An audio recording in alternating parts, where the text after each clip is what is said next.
think about what the mainstream media has projected here, and I would almost say this is weaponized information. The White House right now is under siege. It's under this constant attack by the media. The media slamming President Trump after reports that the president asked former FBI Director James Comey to end the investigation of Michael Flynn. Here now is Howard Kurtz, MediaBuzz host and Fox News media analyst.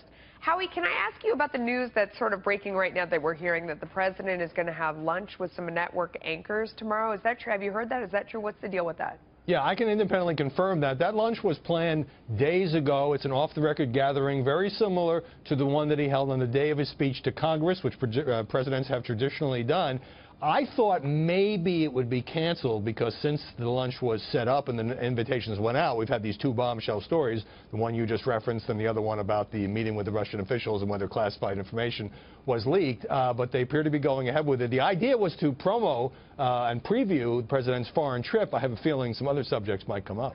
So it seems like, I mean, so the attacks, it was working for Trump originally, I would say, because he positioned himself as against the mainstream media. It's clever in one way because it reinforces this idea that he's an outside the beltway guy, that he's fighting the forces. And then it also gives him a convenient way if somebody reports something negative about him to be like, well, they're after me. But now it seems like it's, you know, kind of backfiring and out of control, that there's this constant just hysteria and back and forth between the two.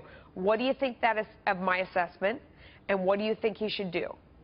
I agree with your assessment. I would say it's out of control on both sides. Now, these two stories are legitimate stories reported by very good news organizations, and the essentially, you know, we shouldn't rush to judgment. We don't have all the facts. For example, Comey, it's just a memo leaked by one of his associates. But while the president certainly has, you know, intensified the whole fake news mantra against the press, which is not very popular, at the same time, in response to these two stories this week, I have seen, you know, anchors and commentators ask every guest about should there be impeachment, talk about removing the president of the 25th Amendment. So it seems like the rhetoric has gone nuclear on both sides. Is there a way to turn it around?